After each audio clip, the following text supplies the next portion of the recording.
Hello दोस्तों, क्या हाल चाल है।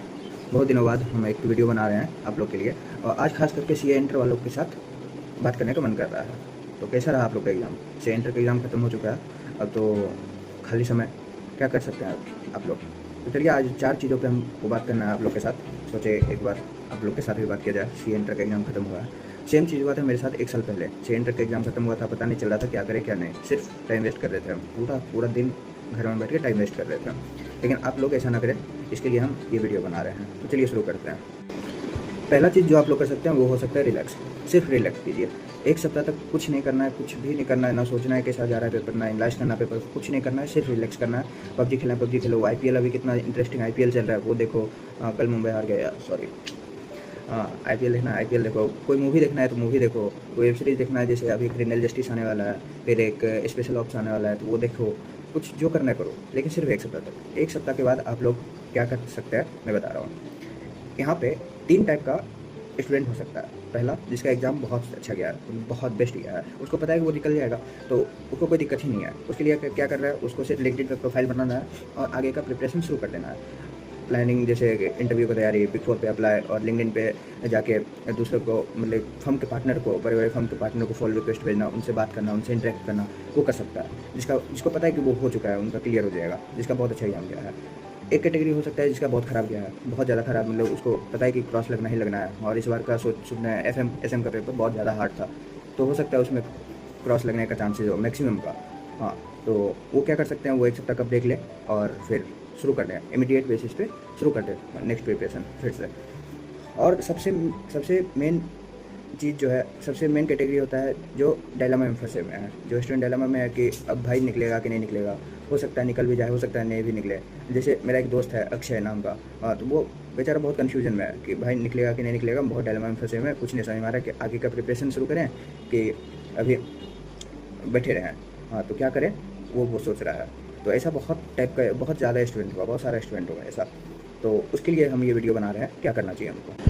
हाँ, तो जैसा कि वो स्टूडेंट क्या कर सकते हैं, वो स्टूडेंट अभी तो पहले रिलैक्स करो। 1 सप्ताह तक सबको रिलैक्स करो भाई। 1 सप्ताह तक बहुत हार्ड एग्जाम होता है, वो सब कुछ पता है। तो बहुत प्रेशर लेने का कोई दिक्कत नहीं है। पहले तो 1 सप्ताह तक रिलैक्स करो। उसके बाद क्या करना है, उसके बाद आप सबसे पहले एनालाइज करो खुद का पेपर। अगर आपका पेपर, सच बता रहे हैं, मेरे साथ वही हुआ था। एफएमएसएम का पेपर मेरे अटेम्प्ट में बहुत ज़्यादा टफ था। अगर कोई मई 24 का एफएम का पेपर बना के गया होगा तो उसको बहुत अच्छे से पता होगा क्या लेवल का पेपर सेट हुआ था।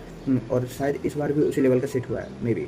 हाँ, हम तो देखे नहीं है पेपर अभी, लेकिन हो सकता है। तो उस टाइप का हम बना के आए थे, और हम सिर्फ बना के आ गए थे, और हमको भी नहीं बताया था कि क्या बना के आए हैं। ठीक है, तो उस टाइप का सिर्फ पेपर अगर भर दिए हैं आप, तो हो सकता है आपको स्टेप मार्किंग मिले और आप पास हो जाएं। ऐसा मेरे साथ हुआ है एफएम एसएम में हमको। और लेकिन एसएम का पेपर मेरा बहुत अच्छा था, बहुत ईजी आया था। तो एसएम में मेरे साथ क्या हुआ था, हमको पता था 40 प्लस आएगा ही आएगा। हाँ, आउट ऑफ 40 प्लस तो लिखा हुआ है कि आएगा। हाँ, इतना अच्छा से हम बना गए थे पेपर, मतलब कि एज इट इज बुक का लैंग्वेज में छाप दिए थे। ठीक है, तो उसमें तो हमको मालूम था। लेकिन इस बार सुनने एसएम का ये थोड़ा टफ आया था। हाँ, तो अगर आप सिर्फ भर के आ गए ना पेपर को, स्टेप मार के मिलकर आप पास हो जाइएगा। हाँ, इवलिम में आप पास हो जाइएगा, 100% पास हो जाइएगा, उसमें कोई दिक्कत नहीं होगा। लेकिन अगर आपको लग रहा है कि हम नर्वस हो गए थे, हम नहीं लिख पाए थे, मेरा थोड़ा एक्यूरेसी उतना अच्छा नहीं था, तो आप लोग क्या कर सकते हैं, आप लोग धीरे धीरे एफ एम एस एम को उठा के, जिसमें आपको मन लगता है। हाँ, आप, हमको पता है कि आपको मन नहीं लगेगा पढ़ने में जब तक रिजल्ट नहीं आएगा, वो किसी को नहीं लगता है, ये ह्यूमन नेचर है, किसी को नहीं लगता है। आप अलग नहीं है। आप लोग क्या कर सकते हैं, 1 या 2 घंटा दे सकते हैं, मतलब कि अगर पढ़ना है तो पढ़ लो। लेकिन क्योंकि टाइम वेस्ट करने से कोई मतलब नहीं है। एग्जाम तक अगर आप सिर्फ टाइम वेस्ट कर दिए, पढ़ाई नहीं किए, तो फिर ये आगे चल के बहुत दिक्कत देगा, और ये लूप में फंसा देगा आपको। क्योंकि अब 3-3 महीना पे एग्जाम हो गया। पहले क्या था कि 6 महीना पे एग्जाम था, 1.5 महीना लगता था रिजल्ट आने में। तो 1.5 महीना अगर हम वेट भी कर लेते तो इधर 3.5 महीना बचता था। ठीक है, 3.5 साढ़े 4 महीना बचता था। तो लेकिन अब आप लोग के साथ ऐसा नहीं है। अब आप लोग के पास बहुत कम टाइम बचा है, बहुत ज़्यादा कम टाइम। और अगर अभी से स्टार्ट नहीं कीजिएगा प्रिपरेशन, तो आप लोग में फंस जाइएगा, इतना पक्का है। हाँ, तो धीरे धीरे 1 या 2 घंटा दीजिए दिन में, 2 या 3 घंटा मैक्सिमम। हाँ, और एक पेपर को पकड़िए, उसी को दीजिए। हाँ, नहीं तो दोनों पेपर को भी दे सकते हैं। 1 घंटा इसको ऑडिट पढ़ ले, 1 घंटा एफएमएसएम पढ़ ले, 1 घंटा कॉस्ट पढ़ना है, ऐसे करके भी कर सकते हैं आप लोग। तो आप स्टूडेंट टू स्टूडेंट डिपेंड करता है वो चीज़। हाँ, तो ये कर सकते हैं। और दूसरा चीज़, एक और चीज़ कर सकते हैं कि लिंक्डइन पे आप लोग पूरा का पूरा छा दिए, पूरा एक्सप्लोर कीजिए उस पर। हाँ, क्योंकि लिंक्डइन, हम गलती क्या किए थे ना अपने अटेम्प्ट में, कि लिंक्डइन पे प्रोफाइल तो बना हुआ था, लेकिन एक्सप्लोर उतना नहीं किए थे। तो आप लोग एक्सप्लोर कीजिए, ज़्यादा से ज़्यादा एक्सप्लोर कीजिए मैक्सिमम लेवल पे।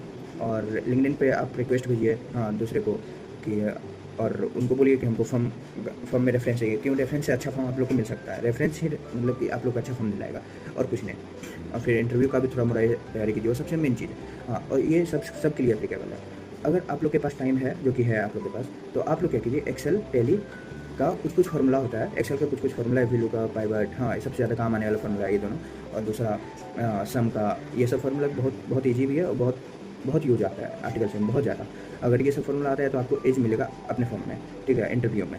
और दूसरा कि और कुछ शॉर्टकट है, ठीक है, तो वो सब सीख लीजिए। और दूसरा टैली में कुछ चीज़ सीख लीजिए, हाँ, जैसे जीएसटी का 2B देखो होता है, हाँ, और फिर 1 वर्सेस 3B, ये सब का कंसेप्ट सीखना ही बहुत ज़रूरी है। वन कब रिटर्न फाइलिंग होता है, जैसे सेल्स आउटवर्ड सप्लाई में हम लोग 1 रिटर्न फाइलिंग करते हैं, तो ये चीज़ सीख लीजिए। 2B कहाँ जाता है, हाँ, अगर सप्लायर वन भरता है, GSTR 1 भरता है, तो वो ऑटो पॉपुलेट होता है हम लोग के 2B में, पहले 2A में करता है, फिर 2A से 2B में करता है। तो ये चीज़, ये कंसेप्ट भी सीखना बहुत ज़रूरी है आप लोग को। फिर 3B में हम लोग पेमेंट करते हैं, ये भी चीज़ सीखना बहुत ज़रूरी है। तो ये सब चीज़ अगर आपको कंसेप्ट मालूम रहेगा तो आपको एज मिलेगा इंटरव्यू में, ठीक है। तो आप लोग कंसेप्ट फोकस कीजिए और टैली, एक्सेल का कुछ शॉर्टकट सीख लीजिए, बस इतना काम करना है आपको और कुछ नहीं करना है। ये सारे स्टूडेंट को करना है, ठीक है। जिसका खराब एग्जाम गया उसको नहीं, वो अगले बार करे, अगले अटेम्प्ट में करे। जिसका जो डायलेमा में फंसे में और जिसका श्योर है कि वो निकल जाएगा, वो दोनों टाइप के स्टूडेंट ये काम जरूर करें, हाँ। और बस यही करना था। और अभी तो आप लोग वेलकम टू CA फाइनल, अगर जिसका निकल जाएगा ऑल द बेस्ट सबको। और फिर मिलते हैं अगले वीडियो में। अगर आपको लगता है कि और किसी टॉपिक पे हमको वीडियो चाहिए तो बताइएगा, हाँ, हम बनाएंगे उसको, ठीक है। चलिए बाय।